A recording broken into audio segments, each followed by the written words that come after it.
Hello and welcome to the Streamline and Shine podcast. My name is Steph Bolton and I'm 1/3 of Bolton Virtual Solutions, a team made up of me, Mum, and my two daughters, Sam and Amy.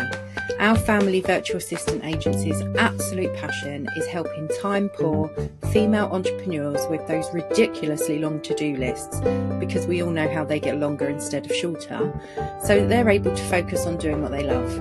You're going to want to stick around if you find yourself constantly just doing this thing quickly instead of spending time with your family, or if you look at your list of tasks and feel like crying, or even if you're just simply wondering how to manage your time better and delegate to your team. We're going to be covering topics from social media to marketing, systems and processes to outsourcing, and so much more, so that you can see what's possible for you and your business. So let's get stuck in. Hello and welcome back to the Streamline and Shine podcast. And today we're joined by the one and only amazing Gina Trick, who is a business strategist and self-proclaimed AI nerd. And she's on the podcast today to answer my questions about her journey as a business owner and how she's made things happen so that she can work smarter and not harder. So welcome, Gina. Hello. Hello. So we are going to get stuck straight in. And we're going to come to your backstory shortly, but can you tell us a little bit about your business now? Right. So obviously, as you said, I'm a business strategist and mentor, and I am an AI nerd. So I basically help people to find strategies that work for them. So we look at aligning it with their values, their strengths, and basically what they enjoy doing. And then what we bring in is some really smart and clever AI, but we're not talking dead techie, we're talking simple, so that it basically helps them to save time, to save energy, and I say to save your sanity as well. And it just speeds up those results. So I bridge those two things and bring those two things together to help people like literally fly and build those businesses that they really, really love. Yeah, I love that. I love that. And I like how like you do it according to them. Yeah. Like there's so many business strategists out there that like my strategy works, you must follow it kind of thing. Like but you find what works for them. And I think Yeah. that's really important, isn't it? Because every strategy works. Honestly, every strategy works, but not every strategy works for every person. Because Mm, if they're teaching you a strategy, honestly, 50% of the time it'll work, 50% of the time it won't, because it depends on who you are as a person. yeah. So that I will never ever shoehorn somebody into a strategy. That's why I've spent like so many years now. I learn new strategies all the time. I'm always digging in. If I hear something I haven't heard of, I'm straight into it to find out because I think that could work for one of my clients. Mm, yeah, yeah, no, that makes sense. Okay, so when did you start your own business and were you doing something different? I know the Wow. answer to this. So, because I'm ancient, 20 years ago this year is when I started my very first business. So I'm like a dinosaur in the online space. So my very first business was an online, like an e-commerce site. So I was selling wedding stationery and jewelry that I used to hand make. But back then you had to pay somebody to build an e-commerce site, and like considering this is 2005, it cost 2 grand to have my website built. It wasn't like Jesus. now where you can just, go and get Shopify or anything. Yeah. So it was a big undertaking. So I went on from there to have my own little boutique. So it was this beautiful converted chapel. So sold my stationery and jewelry, but we had other people who handmade like wedding accessories Mm, in there as well. So I had like wedding wellies, we had umbrellas, we had like honestly, like I had a cake supplier, like everybody in this beautiful old chapel. So it was like a permanent wedding fair. Um, wow. so I had that, and then eventually I went on to own a wedding venue. Yeah. So we turned over like 7 figures in the first year. So when I took it over, it was dying, like, and I mean it was dying. There was just Mm, nobody there. So yeah, it's been like a progression after progression. And then after I sold the wedding venue, that's when I went into coaching, mentoring, and then I trained as a strategist 2 years ago now. So I okay. decided to change it from being a coach because it didn't really suit me to Yeah. being a strategist and a mentor. And Yeah. that's Yeah. 20 years in a nutshell. A very, very small nutshell, but we get the gist of it, I think. Okay, so what do you think made you pivot to like the online industry? Because obviously, like you just said that it made 7 figures in its first year. And, I think I know what your answer is going to be, but what made you pivot, do you think? So obviously owning a wedding venue is absolutely exhausting. Even with all the staff I had were amazing. But I was like a product of my own success. And what happened was where people were booking the venue, but they wanted me there on their wedding day. Mm, Because when I was doing the show rounds and stuff, like I was so lucky. I had people saying, I love the venue, but I love you more. I want you to do my wedding. And like they were literally booking for me. So it meant like I was tied in all the time. And then we're about 18 months into it. I woke up one morning and I couldn't speak. And like people like joke like going about burnout, but I mean I physically couldn't get words out. They just weren't. And so I thought I'd had a stroke. I was like, what the hell is going on? I felt so weird. But it turned out that it was actual burnout. And like the real burnout, this isn't like, when people, oh God, I'm so burnt out. yeah. It's basically what happens is your body is so tired, it doesn't have enough energy to run everything, and it has to Mm, choose something to shut down in order to keep like your functions going. So obviously you yeah. need like your heart to beat, your brain to work, you need to breathe. So it thinks like, what can we do without? And so it shut my power of speech down for about 20 minutes. So it was Wow. terrifying because obviously I was just like, how the hell, you know what I mean? I've got to go and do a wedding. Like what? Yeah. So, and the other thing as well is like the wedding industry is a harsh, harsh industry. Yeah. Like everybody thinks it's this like amazing, and don't get us wrong, I loved it, but you work every weekend, you work evenings because your couples want to meet you when they're not at work. Yeah. So like, and you have to hustle for everything in it. And it's a very, very hustly industry. So after the burnout and after sort of thinking about like within the wedding industry, like I'd been in it for so long, I was like, God, I don't want to be working every weekend. I don't want to be Mm, working like evenings. Like there's something wrong. And so when I sort of sold the business and decided to start like the coaching side, I was like, I don't want to be, because everybody was like, oh, you can coach wedding businesses. And I was like, but I don't want to do that because I want to be anti-hustle. I want to mm, show people that actually you can take what you know now and turn it into a business, but without that hustle. So, like, yeah. some of the people that I'd worked with in the wedding industry wanted to start other businesses. And I was like, well, wait a minute, we can take this and we can twist it and turn it into an online business. And then you can do, like, save all these hours. And Yeah. that's how the passion came because I was like, I could see how I could change these people who were also burnt out, working all these hours, who were like, just help me, like literally, like help me, to like then seeing them going on sort of 6 months later to totally change their lives. Oh my God, I've got like time back, I've got freedom back, I've got like some choice in my life. I'm like not working all the time. And Mm, like to see the difference in people. And I was like, this is definitely where I kind of really help people is like how we get out of that hustle culture. Because even though we see a lot of people talking about it, it's still prevalent. Like, oh, oh, yeah. you have to work really hard and all of that. I was like, Yeah. how can I prove that this isn't like the thing and how can I help people? And Mm, it's the biggest transformation you can see, seeing somebody working like, they were working like I was 80, 90 hours a week to go and to go, God, I'm working like 30 hours and I'm making more money. yeah. Yeah.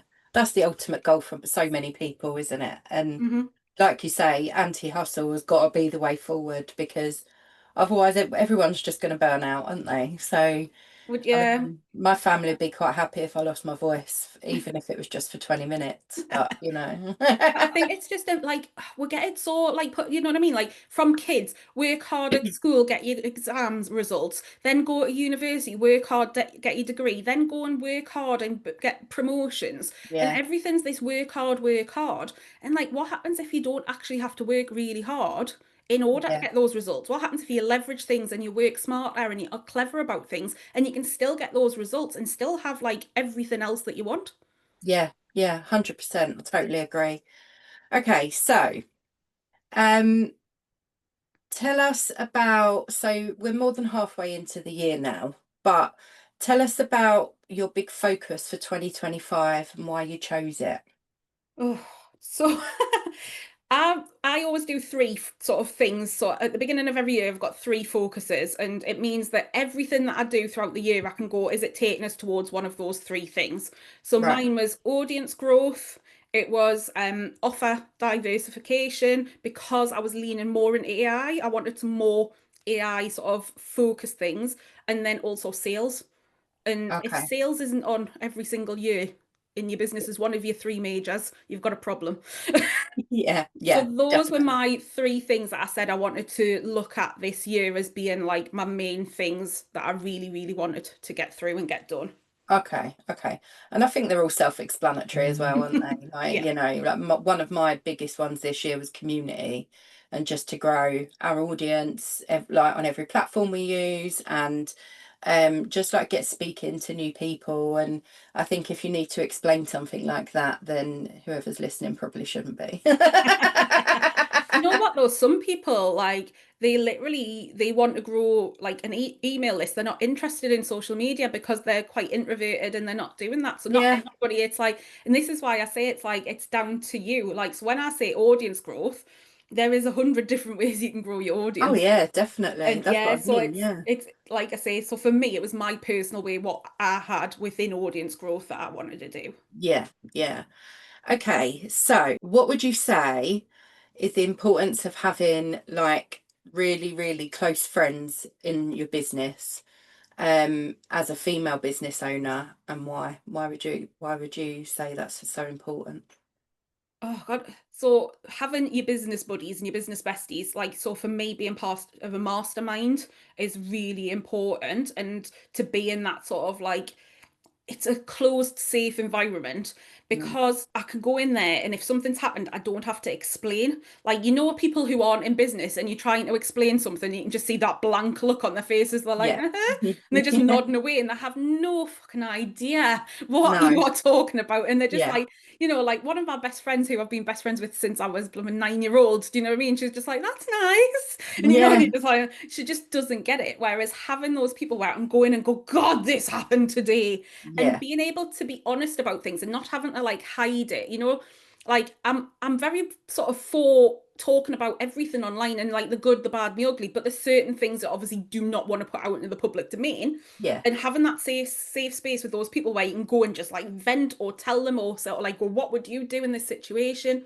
Not being worried about people stealing your ideas because don't get us wrong, it's happened in the past where I've talked about things openly and before I know it, somebody's gone, oh, that's a nice idea, and they're off with it. So, like, when I'm developing things, having a safe space to go and talk to people and kind like one of the things I went in and I was like, look, I'm doing this. I'm trying to come up with like a name for it. But I was like, which of these would appeal more to use? Because Mm. even though we're in a mastermind, they're my peers, but they're also some of them are my ideal clients.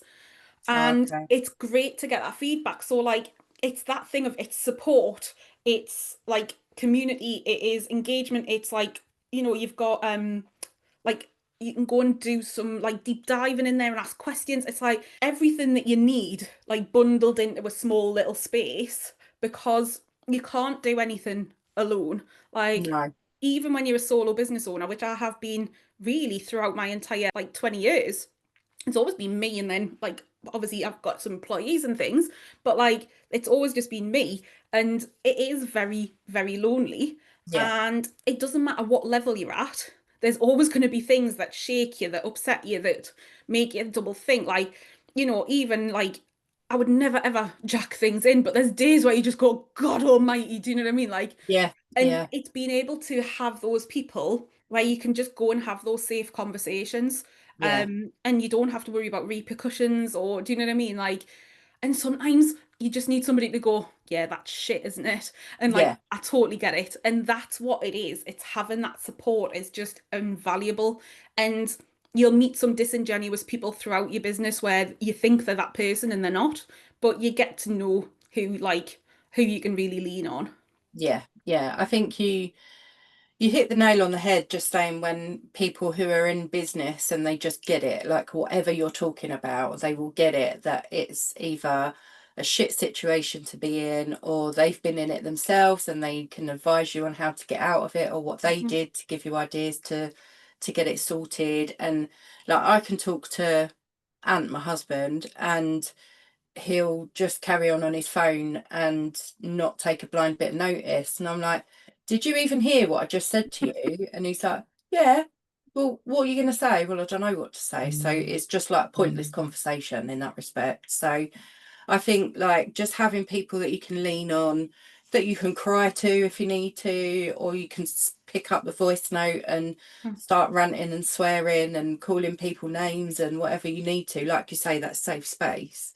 I And think I've still it's got people, my very first mastermind was 7 years ago. right. And there was people I met through that I can still do that to today. There you go. Do you know what Yeah. I mean? Because you build bond in that sort of situation. But yeah, it is funny because like my husband, he's at corporate. So if I say like, oh, this has happened, he tries and fixes it, but he's got a corporate head on. And I'm Yeah. like, my business is very different to like a Yeah. big corporate.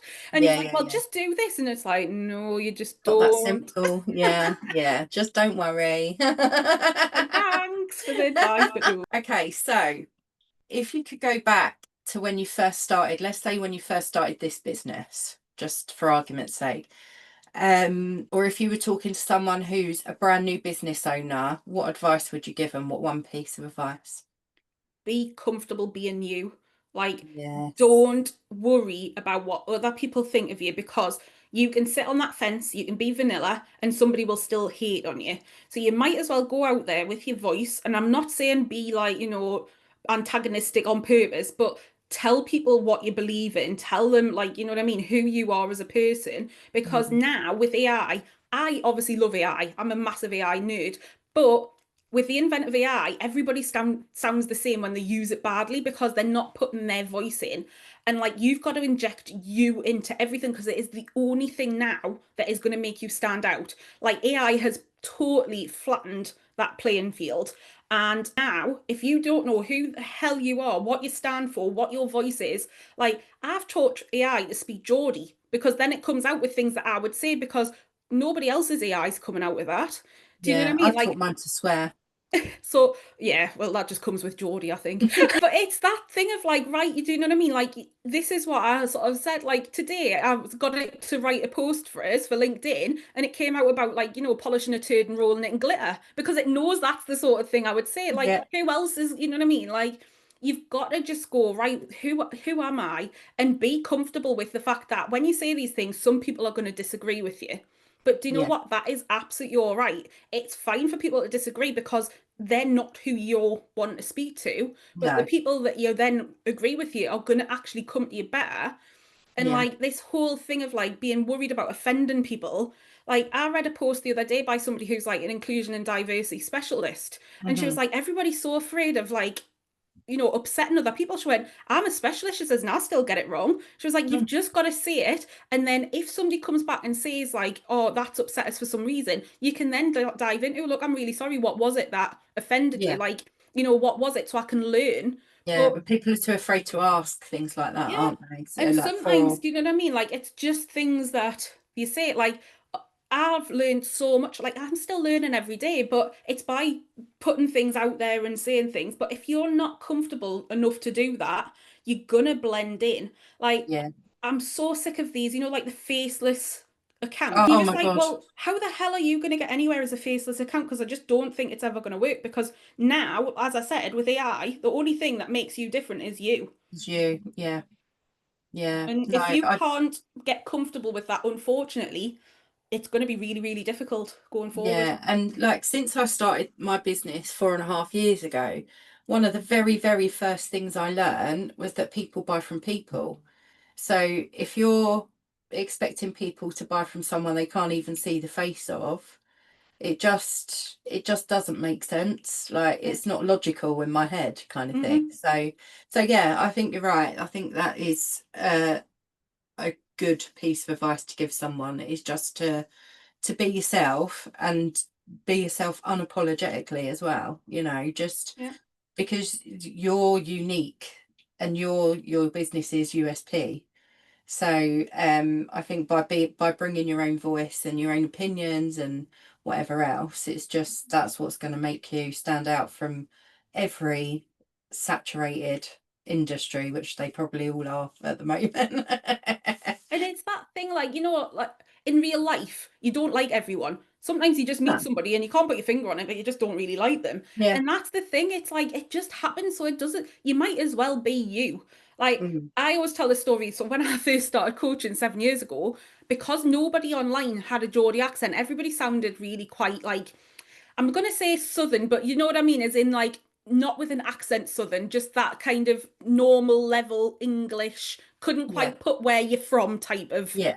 So I was like, oh my God, I need to sound like that. So in all of my stuff I was doing, I spoke like that. And I signed a client for 3 months. And I had to spend 3 months hiding my Geordie accent. Like, do you know how hard that is? And especially when you're trying to coach somebody, because I'm trying to listen to what they're saying and take that in, but then having to think, right, I now need to speak without speaking how I speak. Because I was so afraid, because people have said, oh, Geordies sound thick, like you sound stupid. And I was so afraid of that. Whereas now I'm like, do you know what? It's all part of my brand. You Yeah. know, I'm a proud Yeah. Geordie. This is how I speak. You know, we Yeah. joke about I speak really fast. It's what Geordies do. There's Yeah. some words like, you know, I and E sound like the same letter. Yeah. Like, you know Yeah. what I mean? We joke about it because it's just who I am. And it's That's like, what you instead are. of Yeah, that's worrying. it. And people come back now, like I've got so many American clients, they're like, oh, I would just pay you to listen to you. Yeah. Yeah. Yeah. See, I mean, it's funny because I don't really take any notice of accents, but I Mm. think being from London, like people have taken the piss out of me for how I speak because I sound quite common, like a proper South Londoner, which is what I am. But I'm not gonna put a different mask on just to please other people because if they don't like how I talk, then they can go away. But that's the thing. It took me a little while to do Yeah, that yeah, but back then I because suppose it wasn't as spoken about, was it? So God, it's, 2018, it was yeah, like the exactly. market was, well, probably about a millionth of what the size of it is now. Yeah, yeah, exactly. So, it wasn't as like it wasn't spoken about as much or and like you say, most people were from this end of the country rather than right up the top. So Well, feeling yeah, like you but had to fit in.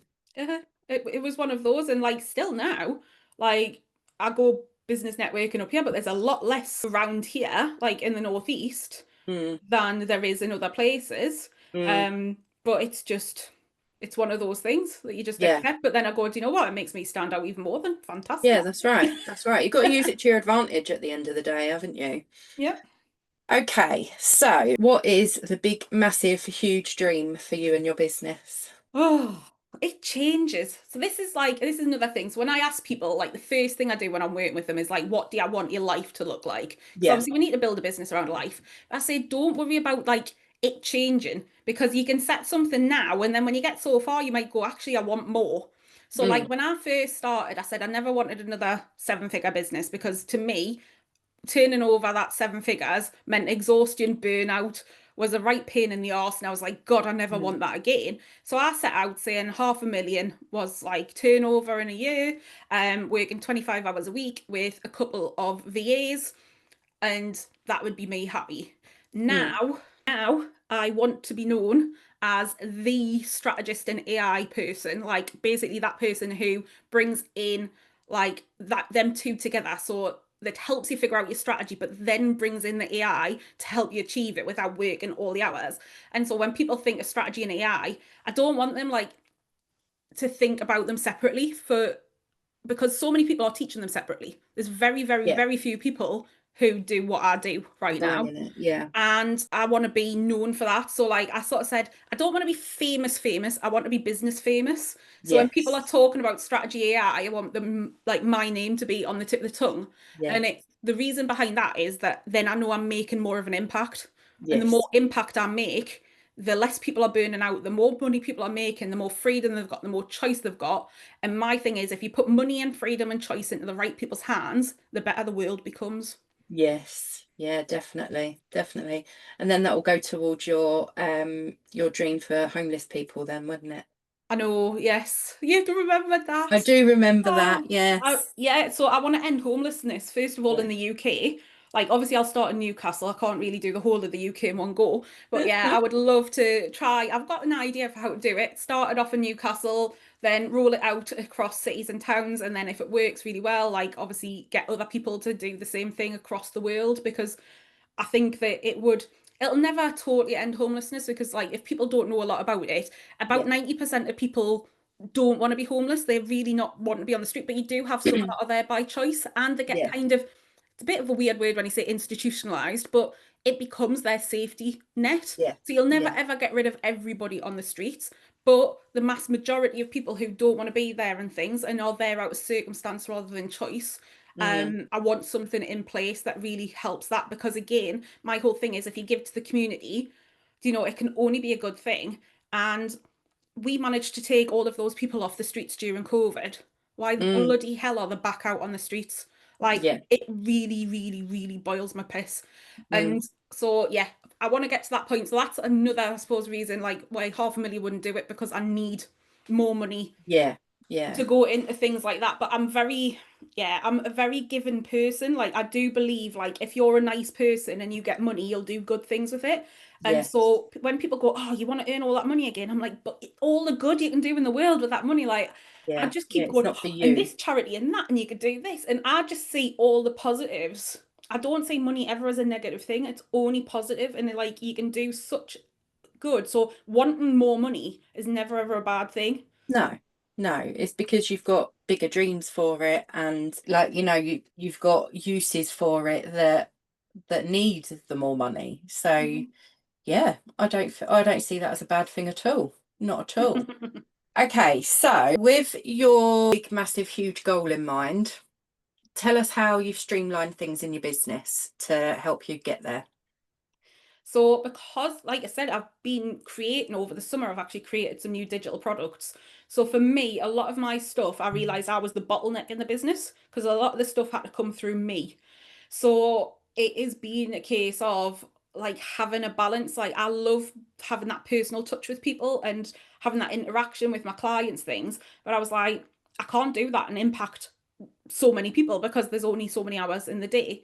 So by Mm. having some digital product, by having like my systems as in like my back end systems, so like I've got quite a few ways to come and work with me like for free to get started off. And then obviously I've set like funnels, and without getting too into things like having tripwires and do you know what I mean? Like all of that sort of in the back end. Whereas it's set up, it's evergreen, it doesn't need to be touched. Obviously you need to keep an eye on it and it will need updated, but Yeah. i.e, it's not constant. It means that I'm starting that bigger ripple, I'm starting that sort of more help. There's things that are free, there's things that are low cost, because the things that obviously work with me are all quite expensive. Mm. So it was that thing of like, right, we've got this set up. I now need that lower end where I can make that impact, I can help people. But by doing that, it means that there's more people able to kind of swirl in that environment and get that help and get started. And then I've brought in some more ways I can work with larger groups so that, Right. again, they can have a little bit of me, Mm-hmm. but without the huge price tag, but I can again make a bigger impact. So I've had to look at like how the customer journey takes and like different people at different things, but how I can use my time the most effectively to Yeah. make that bigger impact. Yeah. And it's been a huge process. It's still ongoing. Mm. It's a massive thing, but it's, I would say to anybody, like, you've got to get systems in place from the start, really. Oh yeah. Like my thing is that there was a couple of things I built that I didn't get systems in place from the start, and I've had to build it back over, and it's taken a lot more time. Whereas like a lot of things that I've set up recently have all been done right the way throughout the journey. So yeah, Mm. it's like I say, a lot of back end tech. My tech VA is amazing. I love her to bits because I wouldn't be able to do it without her. And like, there's me literally on a daily basis. Michelle, what's this? Michelle, how do you do that? Michelle, and she's just like, she's on Telegram, literally like sending us Loom videos and stuff, and like, or like, can you do this? And when dial in to do that, and what's happening? Like, because like it is now with online businesses that back end tech is your savior. Oh Like yeah. having all of that set up and like the automations and stuff, and it's learning when to use automations and when to learn tech and when to bring that personal touch in. But Yeah. when you map it out properly, you get the right touch points at the right places, because there's, it's what's your time's best spent like on as well. Mm, yeah, no, definitely. I mean, we're all about systems and processes and automations and all that kind of thing for our clients, and like just the relief on their faces when like we've set up a new system for them, or whatever it might be, like the amount of time that they realize they're saving, and the stress as well, because if you're constantly in the same things all the time, like onboarding clients or something, you can automate the whole thing. You don't need to be in it just for And someone to then come on board. bringing like AI into the workflows as well. Like Yeah. just one of my clients, it was like basically she only does one-on-one, but a lot of her time was researching. So I was like, right, we'll set it up so that when that person books the call, AI automatically goes and researches that person, gets all the information you would normally find, and then it brings it back, puts it into a document, summarizes it, and then goes, there you go for your meeting. This is what you need to know about that person. Yeah. And it does it all autonomously in the background, and like, you know what Love I it. mean? And like that's just one tiny bit of what the AI can do, obviously in the Yeah. background, but Yeah. like bringing AI into your workflows, like, so the person that I learn from, she's got a workflow with 40 different touch points within it, and it's like an if this then that sort of thing. And basically it's like an entire customer journey, and it only tells her the bits she needs to do, where it brings the Right. person in and the other stuff's automated. But it's not like, right, once the person's in, that's it. It's like it's all in this huge workflow. When you see it like broken down, you're like, at first go, what the hell? Because it's all these different things. Then you're like, oh my God, do you know what? Like bringing automation and AI and people all together into these workflows. Really And powerful. like I was just like, this is absolutely like just next level. And that's what I'm bringing into my business now, is that Yeah. level of workflow that's bringing in. So we're not talking just like little AIs, we're talking proper agentic agents, Proper ones. like Yeah. that'll do everything and like know you. And like the stuff that we're doing in the background is just like, I'm still like going, blooming Nora, like it blows my mind on a daily basis, like to the levels that we're getting to with it. Yeah. Yeah, it's pretty amazing. So like it just shows once you've got a good like workflow set up, you can then start implementing these little bits of AI along the way. It's not like you have to do it from the start. You can then go, right, what can we implement to make it even better and tweak Yeah. it? And yeah. Yeah. Yeah. No, that sounds amazing, by the way. I'm very intrigued to know more. Okay, so that is the end of the questions from me. But would you like to tell the listeners where they can find you and what your offer that you'd like to promote to them is? So you can find me on Instagram at Gina Trick Strategist. You can find me on LinkedIn, just Gina Trick. I am on Facebook, but to be honest, I'm very rarely on Facebook. It is not my preferred, but you can find me through there. My website is ginatrick.com. It's like really easy to find. Yeah. And then freebie wise, I mean, honestly, it's like take your pick. I've got quite a few new ones going on there. So I have just launched a brand new one called Fast Track Freebies, which is not the easiest thing to say. And it No. is it's using AI to come up with a lead magnet idea that basically AI will research your ideal client and find out in real time what they are searching for right now to have help with. And it will tell you some ideas of what they're looking for and help you to map out a lead magnet that is perfect for your ideal clients. And it only takes 30 minutes. Wow. Might have to get that myself. It is brand new. It literally was gone live today. So Wicked. I'll be on but that yes, later. so that is brand new, like I say, and it is something that I know that a lot of people have like issues with, like what to actually do, because so many people have Yeah. got lead magnets and they're like, what to, but this is literally AI. It'll ask you a few questions and then it will help you to map it out, but it does the research for you. And once you tell it who your ideal client is and like and things like that, it'll basically go and do that research and come back and tell you exactly what they're searching for into the words. So it actually gives you what Using their great, language. exactly. Yeah. So it means you can solve a Amazing. real problem for them that they have right now. Yeah. Yeah. No, that sounds brilliant. I'm definitely going to go and check that out for myself as well. Excellent. Right. Well, thank you for joining us today. You're welcome. It's been a pleasure. Thank you so much for listening to this episode of Streamline and Shine. If you have questions on what we covered inside, please feel free to reach out to us on Instagram at Bolton_virtual_solutions, or you can email us at teambolton@boltonvirtualsolutions.co.uk. We absolutely love hearing from our amazing community and are always here to support you. If you'd like to be interviewed on a future episode, please drop us an email letting us know which topic you'd like to speak about and we'll get back to you. See you on the next episode, lovelies.